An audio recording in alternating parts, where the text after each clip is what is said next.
इस सेशन में हम लोग CLR1 पार्स टेबल में कॉन्फ्लिक्ट पढ़ेंगे। ओके, तो कॉन्फ्लिक्ट जैसे कि हम इसका डिस्कशन ऑलरेडी कर चुके हैं, तो दो ही तरह के कॉन्फ्लिक्ट पॉसिबल हैं LR पार्सर में, एक शिफ्ट रिड्यूस और दूसरा रिड्यूस रिड्यूस। ओके, अगर हम CLR1 पार्स टेबल की बात कर रहे हैं तो शिफ्ट रिड्यूस कॉन्फ्लिक्ट का क्या सिनेरियो होगा। ओके, कि सपोज करो एक स्टेट है II, ओके, कोई एक स्टेट है और वहां पर दो LR1 आइटम हैं, एक ये और एक ये। A derives alpha dot x beta और यहां पर लुक अहेड सिंबल है A एंड B। ओके, यहां पर B derives R dot, okay, और जो लुक अहेड सिंबल है X और Y। तो अब आपको इसमें ये परेशान नहीं होना है कि A क्या है, बीटा क्या है, अल्फा क्या है। ओके, A और B तो ये सिंगल सिंगल नॉन टर्मिनल है। ओके, लेकिन बाकी अल्फा बीटा से अपने आप को कोई फर्क नहीं पड़ता है, सिर्फ एक सिनेरियो याद रखना है। ओके, जो ये X है ये एक सिंगल लेंथ का टर्मिनल है। ओके, वन लेंथ का टर्मिनल है। ओके, और कॉन्फ्लिक्ट कब होगा? कॉन्फ्लिक्ट तभी होगा जब इसके फॉलो में इसके जो दूसरा रिड्यूस्ड वाला जो आइटम है LR1 आइटम है उसका जो फॉलो सेट है, यहां फॉलो सेट में क्या है X और Y, या लुक अहेड में क्या है X और Y। अगर इस वाले जो पहला प्रोडक्शन है उसमें डॉट के बाद इसका कोई भी सिंबल यहां प्रेजेंट है तो ही ऐसा होगा, कोई भी टर्मिनल यहां प्रेजेंट है तो ही शिफ्ट रिड्यूस कॉन्फ्लिक्ट होगा। ओके, ये बात हम चेक कर लेते हैं। कैसे चेक करेंगे कि लेट ये पहले वाले LR1 आइटम में X रीड करने के बाद, ये डॉट के बाद X है, X को रीड किया और किसी एक स्टेट पे गया, IJ स्टेट पे गया।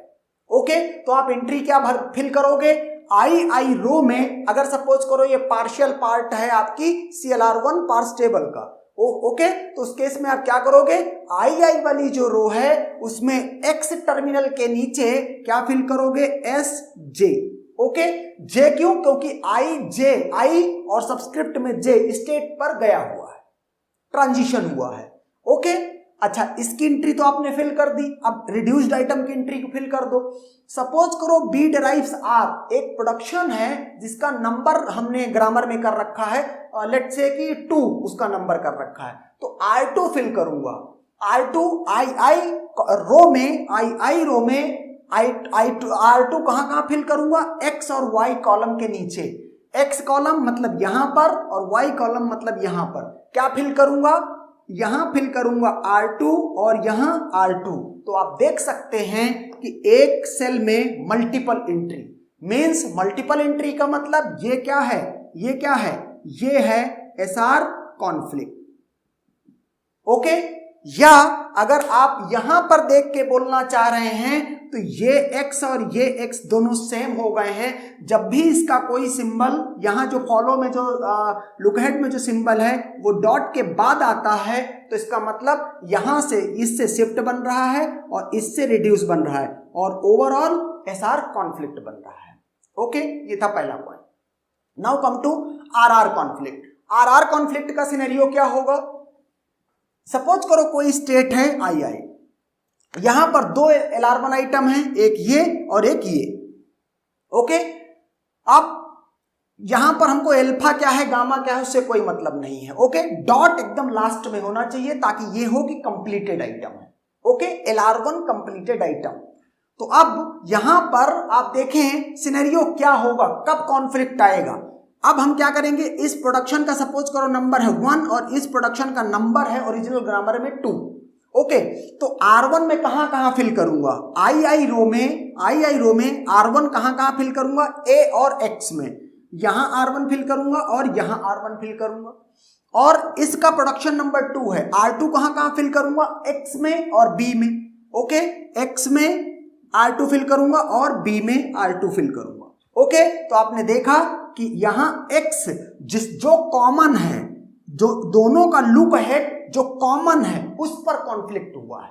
ओके तो अगर आपको आर कॉन्फ्लिक्ट CLR1 में देखना है तो लुक अहेड सिंबल्स को देखना है। अगर लुक अहेड सिंबल्स में कुछ भी कॉमन है इसका मतलब there is R conflict. Okay तो इस तरीके से यहां से ये भी आर और यहां से ये भी आर और दोनों मिल करके आर कॉन्फ्लिक्ट, या इस सिनेरियो को आर कॉन्फ्लिक्ट बोलेंगे कि multiple entry in a single cell. Okay अच्छा, यहां से अगर किसी ग्रामर जी में अगर कोई ग्रामर जी है जिसके लिए आपने CLR1 पार्स टेबल कंस्ट्रक्ट की है और अगर उसकी किसी भी सेल में SR कॉन्फ्लिक्ट या RR कॉन्फ्लिक्ट है, इसका मतलब कि वो ग्रामर CLR1 ग्रामर नहीं है। उस ग्रामर में मल्टीपल एंट्री है या आप बोल लीजिए कॉन्फ्लिक्ट है, तो वो CLR1 ग्रामर नहीं है। Okay and that's done.